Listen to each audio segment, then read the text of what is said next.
Bismillah Rahman Rahim. Iyyaka na'budu wa iyyaka nasta'in. Mr. President, Honorable Secretary General,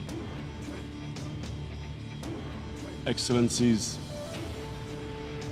ladies and gentlemen,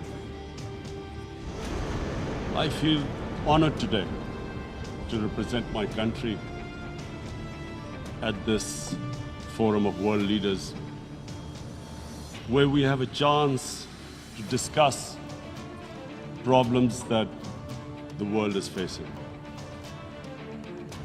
I want to talk about a lot of problems, but just four today. And I especially came to this forum despite a difficult time in my country, facing challenges. I would not have come, but because I feel that there are some very urgent problems which the world must address. So first of all, I start with climate change. So many leaders have talked about climate change. But Mr. President, I feel that there is a lack of seriousness. Perhaps world leaders some of the leaders who can do a lot, do not realize the urgency of the situation.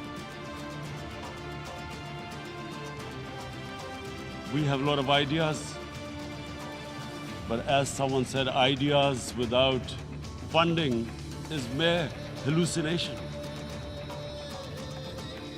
Pakistan, I'll give you start with my own country. Our country is amongst the top 10 nations in the world which are most affected by climate change. We depend upon our rivers. We are mainly an agricultural country. And 80% of the water in our rivers comes from our glaciers. The glaciers not just on the Pakistani side, even India. The river, the 80% of the water in Ganges and the Indian rivers also comes from the glaciers, from the Himalayan glaciers, Karakoram, Hindu Kush. And these glaciers are melting at quite a rapid pace. We detected already 5,000 glacial lakes in our mountains. And if this keeps going, if nothing is done, we are scared that humans are facing a huge catastrophe. In my country, when my party came to power in the province of KP, we planted 1 billion trees in 5 years. Now we've set ourselves a target of 10 billion trees in Pakistan. Idea being to counter the effects of global warming. But one country cannot do anything. This has to be a combined effort of the world. My optimism comes from the fact that humans, the Almighty has endowed humans with great powers. We can do anything, provided our survival instinct is stirred up. And this is really what I hope that the United Nations will take lead in this. There must be more emphasis. Richer countries must be pushed. Countries that are mainly responsible for greenhouse gas emissions. They must be pushed because our country contributes minuscule amount to greenhouse gases. So I feel that the United Nations must take leadership in this. My second issue for me right now is even more critical. Mr. President, every year, billions of dollars leave the poorer countries and go towards rich countries. billions of dollars siphoned off by the ruling elites of the developing world. And they find their way into Western bank accounts, offshore accounts, tax havens, expensive properties hidden behind companies bought in Western capitals. Mr. President, this is devastating the developing world. This is causing more poverty, debts. It's impoverishing the developing world. The difference between rich and poor countries is growing because of this. Money laundering, which happens because money leaves the poorer countries into rich countries, is not treated the same as, for instance, money from drugs or terror financing. The seriousness which terror financing and money from drugs, the way it is treated, it's not the same. The way the poor countries are being plundered by their elites. It's not happening. In my country, when I took charge of our government a year back, in the 10 years preceding that, our total debt went up 4 times. The debt we had accumulated in 60 years, just in 10 years it went up 4 times. As a result, the total revenue we collected in 1 year, half of it went into debt servicing. How are we going to spend money on a human being, 220 million people, when half the money is going into debt servicing? Because our country was plundered by the elites, the ruling elite. And easily they could get the money out. And when, Mr. President, we located properties in Western capitals bought by this money through corruption and money laundering, located the properties of these corrupt leaders, we find it so difficult to retrieve it. That money, if we retrieve that money, we could spend on our human beings. But it's so difficult. The laws protecting these criminals. We do not have the sort of money to have expensive lawyers and spend millions and millions of dollars. We need help from the rich countries. And Mr. President, it's critical. The rich countries must show political will. They cannot allow this to happen. How can the poor countries spend money on human development, which the United Nations asks, SDG? How are we going to do it when this money can easily leave our countries? So, unless the rich countries intend to build walls to stop economic refugees coming as we see right now, they must take action. They must take action now. It must be a deterrent. Corrupt ruling elites should not be able to take money out easily and park it into foreign bank accounts and into these properties abroad. And I never understand why. Why do we have these tax havens? Why is this allowed? Why shouldn't rich people pay taxes? Why is it legal to have these tax havens where you have these secret accounts? Because, world is changing. The population of the world is growing. Sooner or later, you're going to have a crisis. If the poor get poorer and the rich get richer, there is going to be a crisis sooner or later. So this is my second point. I hope that the United Nations takes a lead in this. It involves the IMF, the World Bank, Asian Development Bank. They must find a way of stopping this plunder of the developing world. My third point is Islamophobia. There are 1.3 billion Muslims in this world. There are millions of Muslims living in in other countries, European countries, in the US, as minorities. Islamophobia since 9/11 has grown at a pace where it is alarming. Human communities live together. There should be understanding amongst them. But Islamophobia is creating a division. Muslim women wearing hijab, it's become an issue. It's become an issue in some countries. Hijab is some sort of a weapon. A woman can take off her clothes in countries, but she can't put on more clothes. How is this happening? Because of Islamophobia. And how did this Islamophobia start? After 9/11. And why did it start? Because certain Western leaders equated terrorism with Islam. Islamic terrorism. Radical Islam. What is radical Islam? There is only one Islam. And that is the Islam we follow of Prophet Muhammad sallallahu alaihi wasallam. There is no other Islam. Radical Islam, Islamic terrorism, what message did they send to people in the West?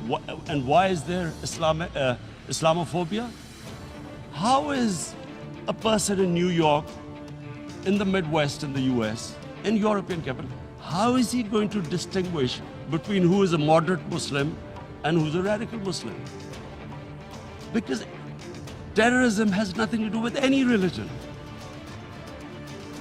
This Islamic terrorism, Islamic radicalism, and sadly used by leaders, this has been the main reason for this Islamophobia.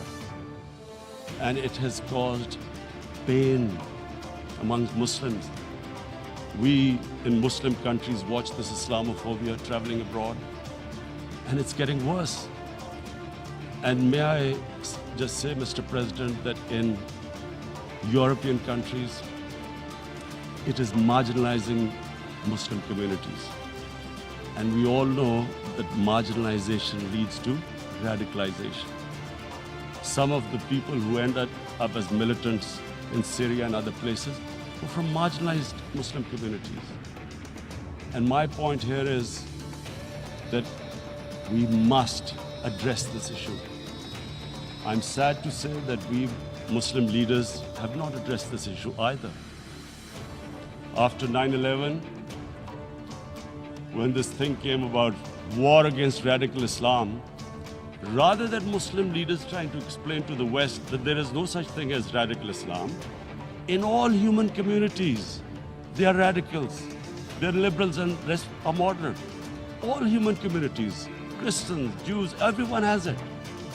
But Islam is not radical, neither Judaism, neither Christianity, neither Hinduism. No religion preaches radicalism.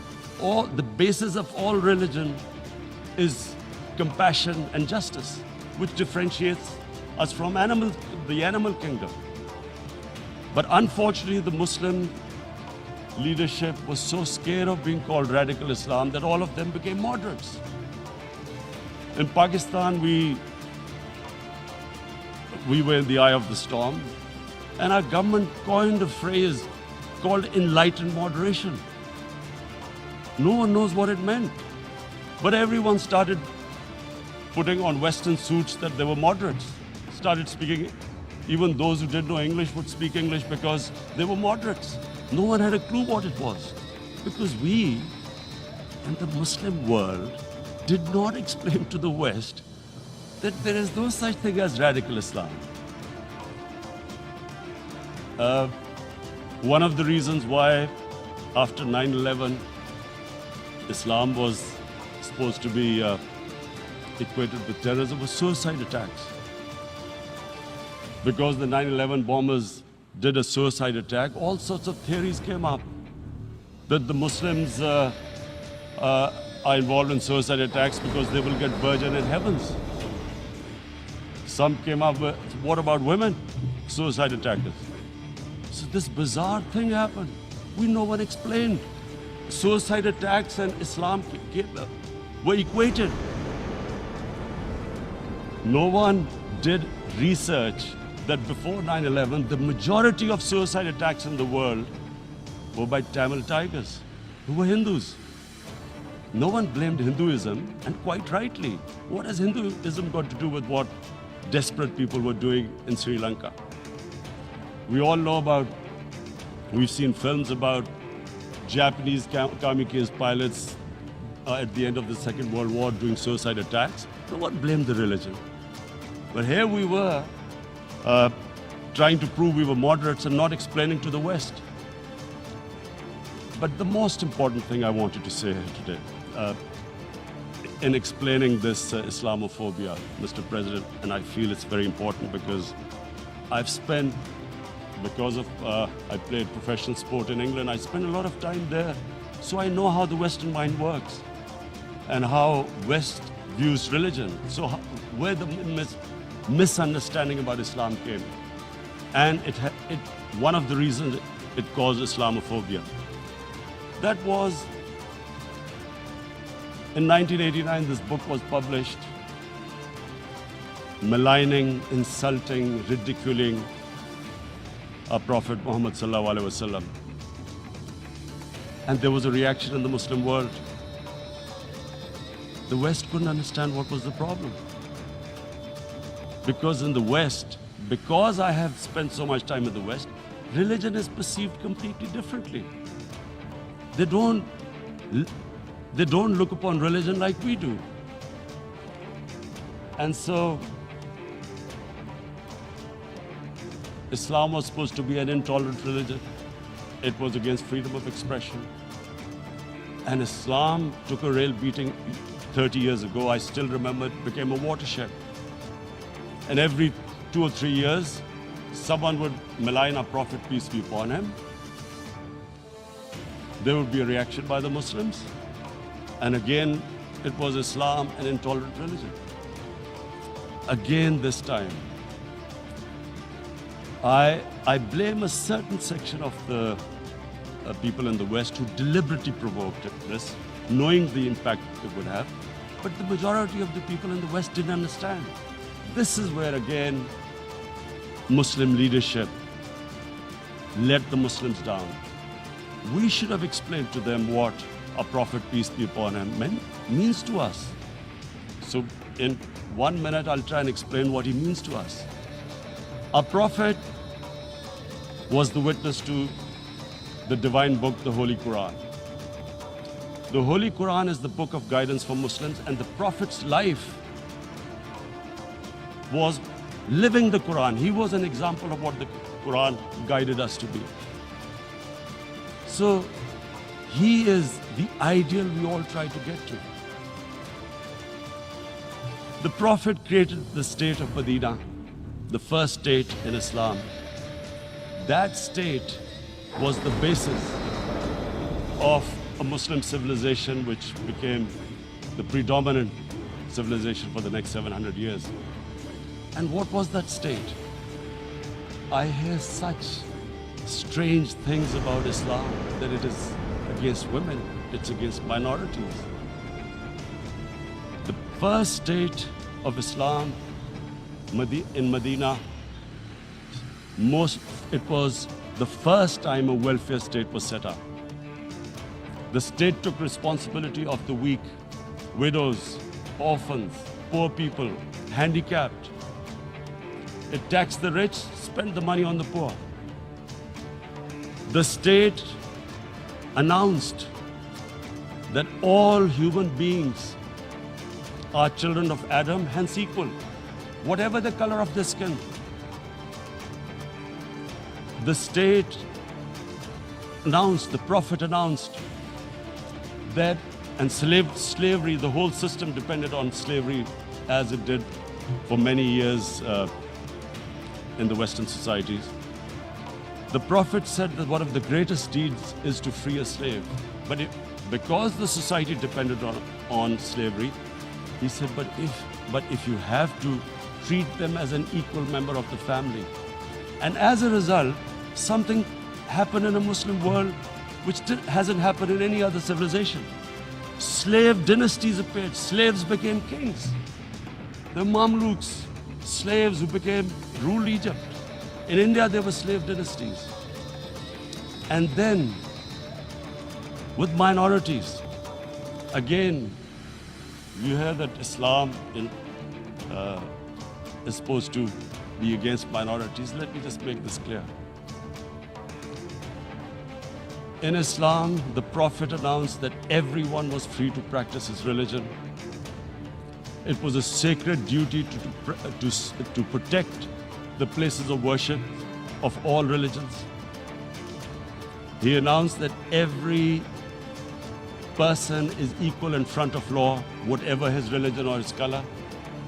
And this incredible case, and I always quote this, that the fourth Khalifa, the head of state of Medina, he lost a court case against a Jewish citizen.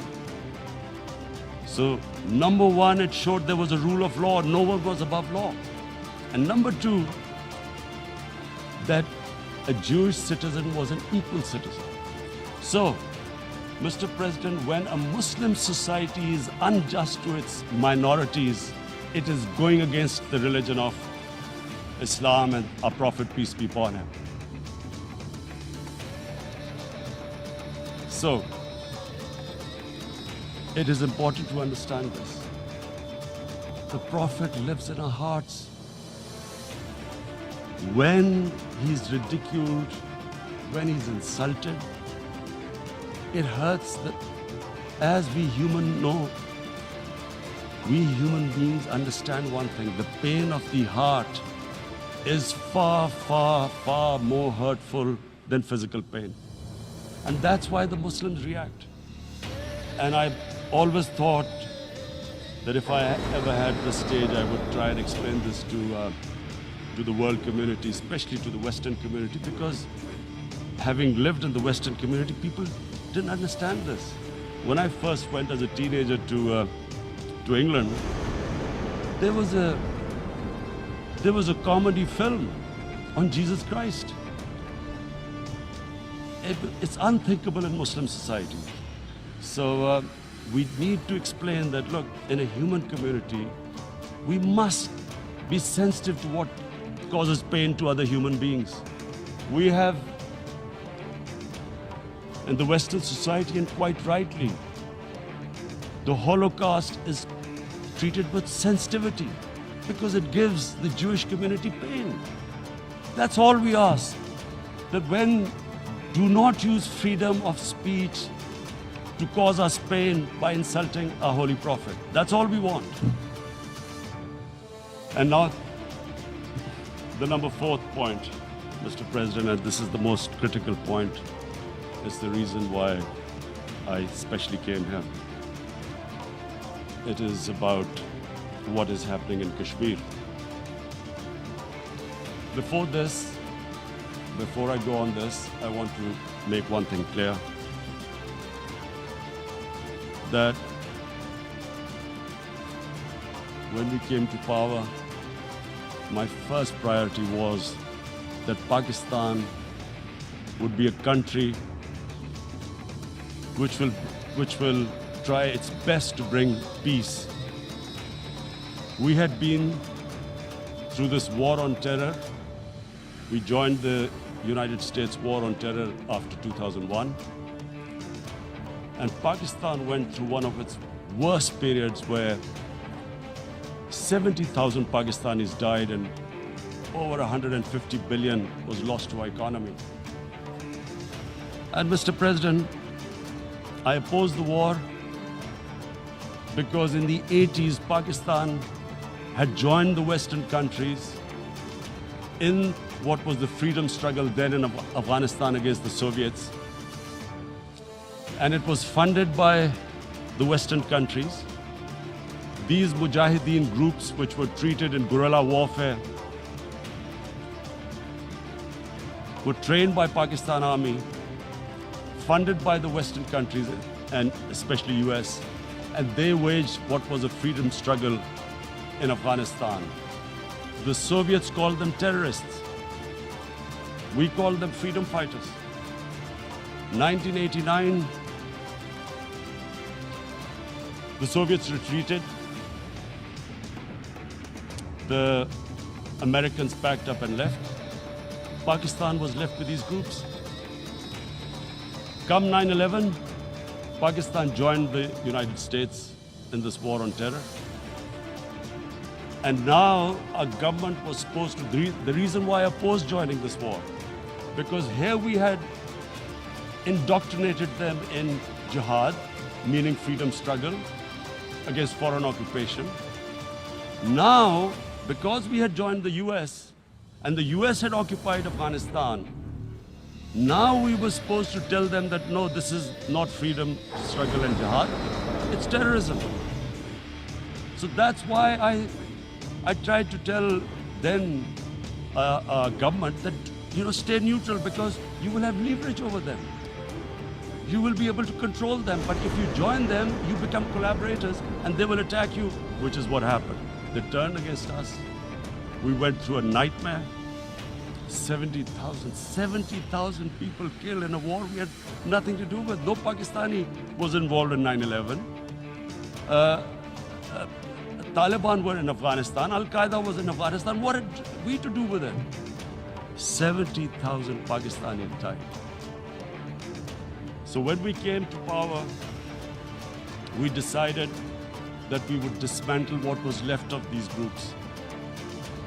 And this decision was taken not just by us, but by all the political parties in Pakistan.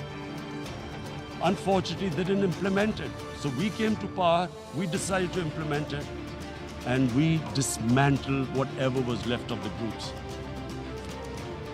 And I know that India keeps accusing us that there are these groups there. I would like the United Nations to send observers, see for themselves what we've done. No Pakistani government would have dared to do this because it would have created strife. But we decided that there would be no militant organizations in Pakistan. So I need to give you this background and to what I'm going to say later on. And secondly, we started mending fences. I invited the Afghan president. We developed a relationship with Afghanistan. We had problems with Iran. We mended fences there. And then India. Now let me just give you a little background about my relationship with India. Because of cricket, and cricket being it's a passion in the subcontinent, I had great following in India. I have friends in India. And I love going to India.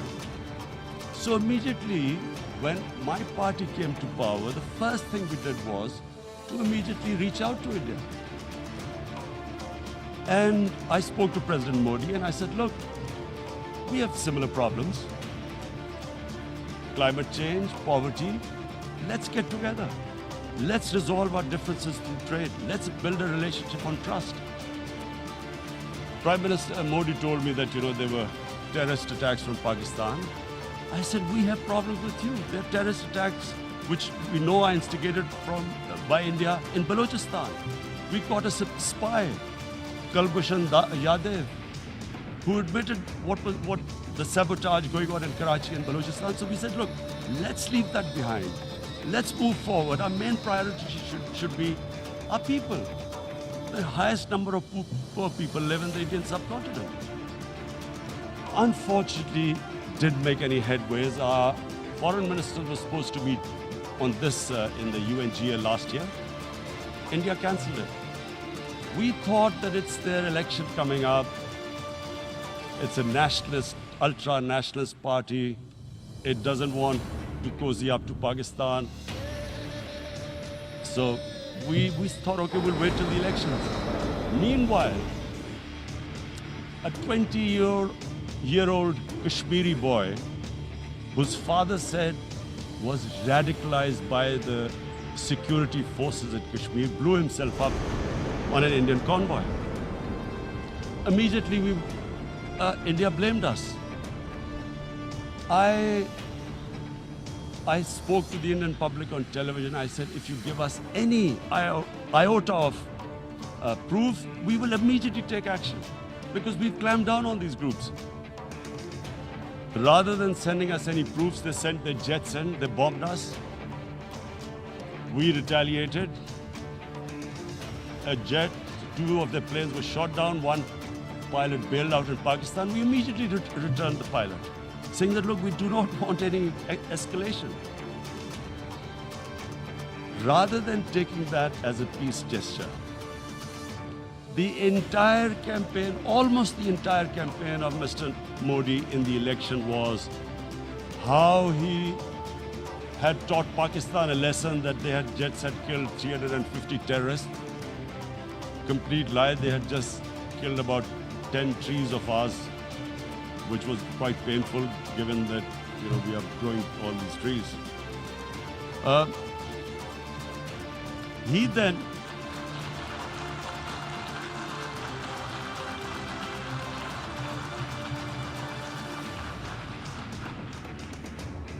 the election campaign, Mr. Modi used words like, this is just a trailer, the movie is about to start. I went into Pakistan and taught them a lesson. This was the election campaign. Okay, so we thought, us politicians make all these statements to win elections. So, okay, after elections, we'll get back to our normal relationship. Well, the moment the elections ended, we approached India. No response, but then we discovered they were trying to push us in the FATF blacklist to bankrupt us. That's when we realized there was an agenda. And that agenda became obvious on the 5th August when India went against 11 United Nations Security Council resolutions which say that Kashmir is a disputed territory and the people of Kashmir have the right of self-determination. They went against that. They went against Simla Accord, which is about bilateral, sorting out our differences through bilateral means, went against that. They actually went against the Indian Constitution. Illegally, they revoked Article 370, which gave Kashmir the special status. They got an extra 180,000 troops there. Total number of security forces in Kashmir now are 900,000. And they put 8 million people of Kashmir under curfew.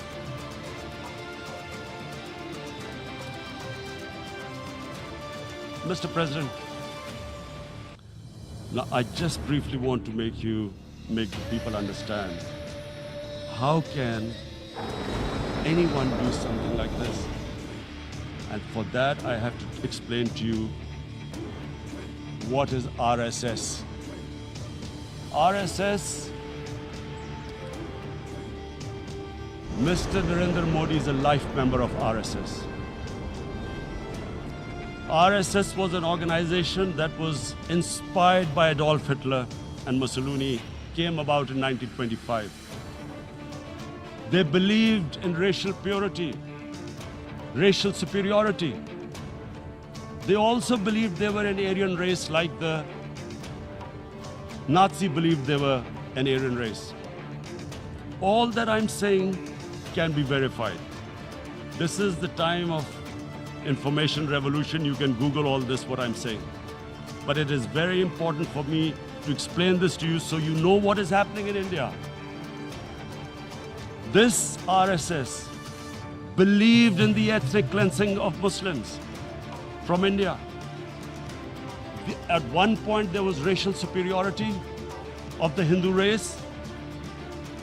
Secondly, it was hatred for the Muslims and for the Christians because they believed that this golden age of Hindu civilization was stopped because of Muslim rule centuries back and then the British rule of India. So it was racial superiority and hatred for Muslims and Christians. This is openly stated. You look at the founding fathers of RSS, Golwalkar and Savarkar. Just Google them and you'll find out. And this ideology of hate is what murdered the great Mahatma Gandhi in 1948. It was this ideology of hate that made Narendra Modi in 2002 do a pogrom against Muslims in Gujarat when he was the chief minister. He allowed 3 days for these RSS goons who were inspired by the Hitler brown shirts. They actually wear brown shirts. This RSS, the Congress Home Minister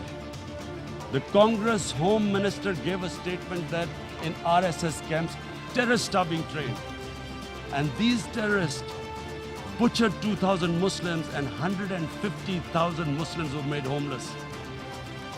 Narendra Modi could not travel to the US because of that. And I need to make you understand this background before I explain to you that what sort of a mindset would lay siege to 8 million people with 900,000 troops. Women, children, sick people, locked in as animals. In fact, of what I know of England, if 8 million animals were locked in, the RSPCA would have made a lot of noise about it. These are human beings.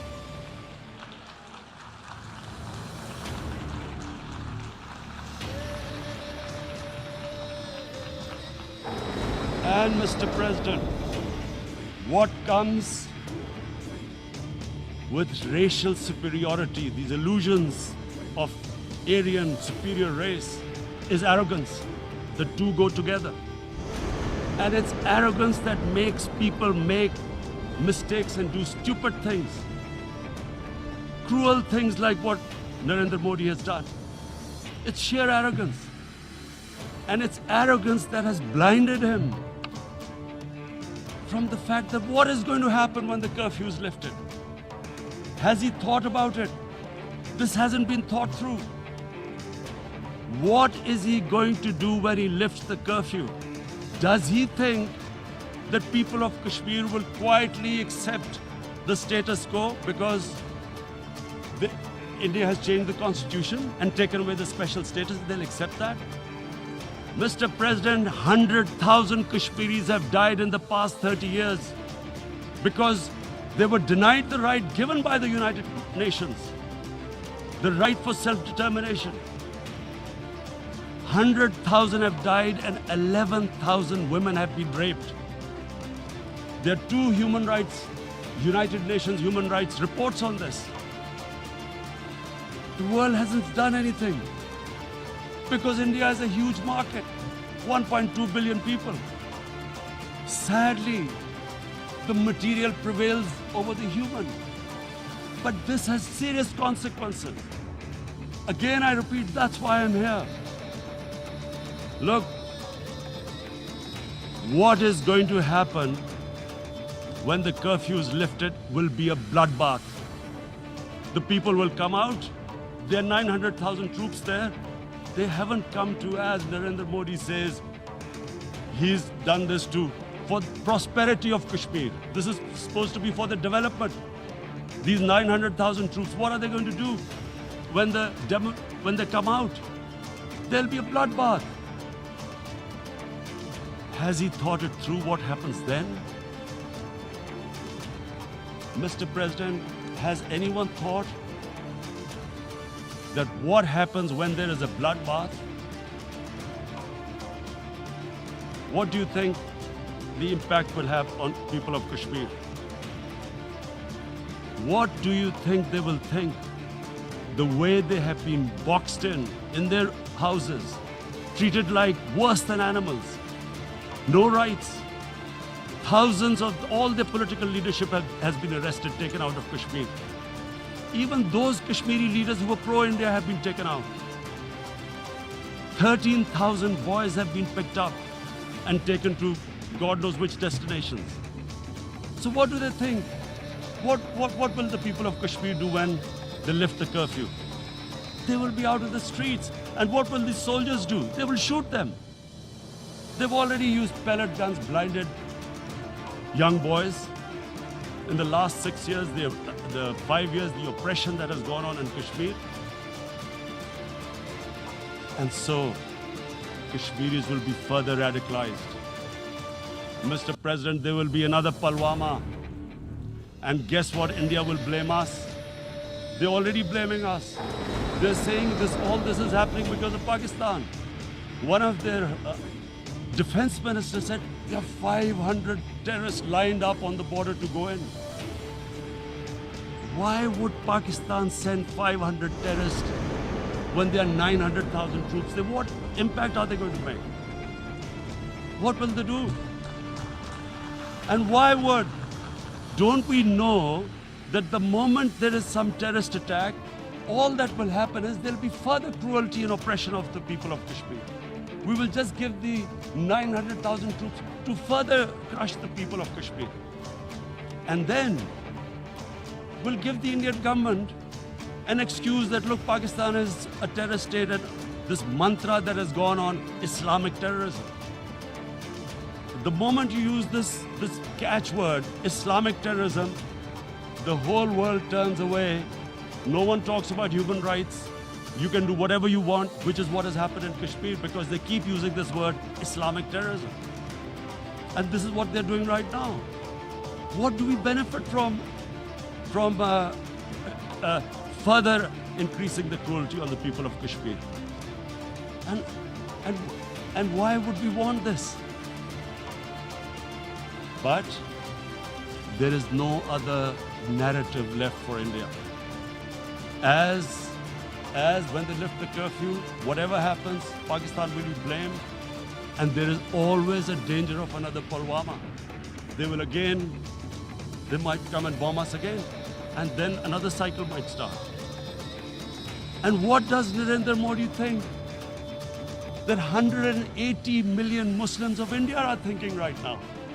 Aren't they watching these Kashmiris stuck inside for 55 days they've been stuck in?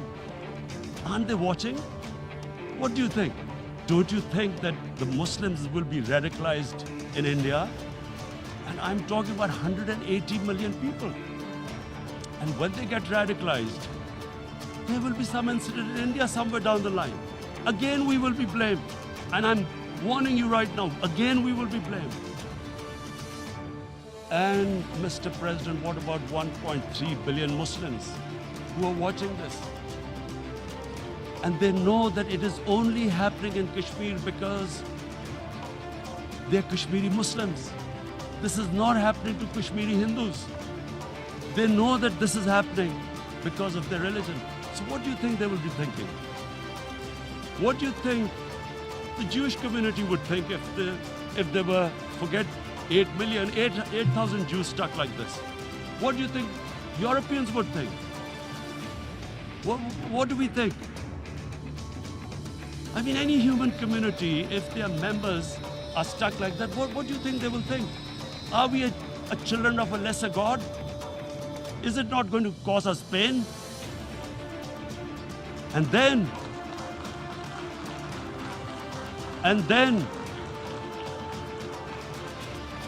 I'll tell you what will happen. People will, in the 1.3 billion Muslims, someone will pick up arms. I know we've been brought up with films, Western films. This good, decent guy doesn't get justice. He decides to pick up a gun and start seeking justice. There was a film made in New York, famous film called Death Wish. This guy gets mugged by his family, wife gets killed or something, can't get justice. He picks up a gun and he goes around shooting muggers. And the whole cinema cheers him on. So what do you think the Muslims are thinking right now? If there is a bloodbath, there will be Muslims becoming radicals, not because of Islam, but because of what they will see that there's no justice when it comes to Muslims. There were Rohingya Muslims, Myanmar, who are, God knows, almost 1 million people out, ethnic cleansing. What was the response of the world community? So what do you think will be the response of 1.3 billion Muslims? I picture myself. I'm in Kashmir. I've been locked up for 55 days. I have heard about, and there are rapes, Indian Army going into homes, soldiers. Would I want to live this humiliation? Would I want to live like that? I would pick up a gun. You're forcing people. You are forcing people into radicalization. When people lose the will to live, what is there to live for? And this is what, if you can do this to human beings, you are actually radicalizing people. And so, Mr. President, I want to repeat here, this is one of the most critical times. There will be a reaction to this. Pakistan will be blamed. 2 nuclear-armed countries will come face to face like we came in February. And before we head in that direction, the United Nations has a responsibility. This is why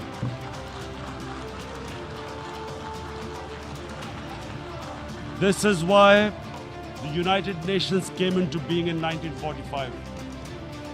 You were supposed to stop this happening. I feel we are back to 1939, Munich. Czechoslovakia has been taken, annexed. What is the world community going to do? Is it going to appease a market of 1.2 billion, or is it going to stand up for justice and humanity?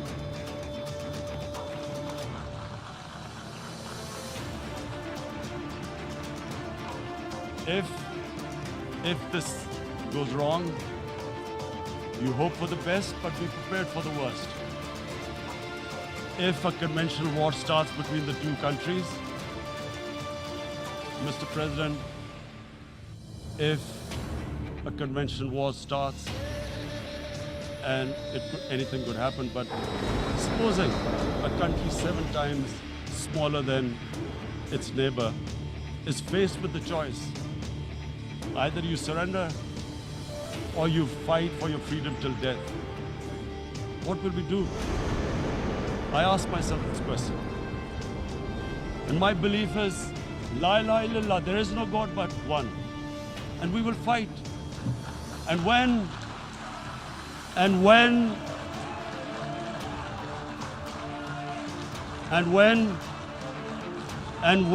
a nuclear-armed country fights to the end, it will have consequences far beyond the borders. It will have consequences for the world, which is why I repeat I'm here. Because I'm warning you, it's not a threat.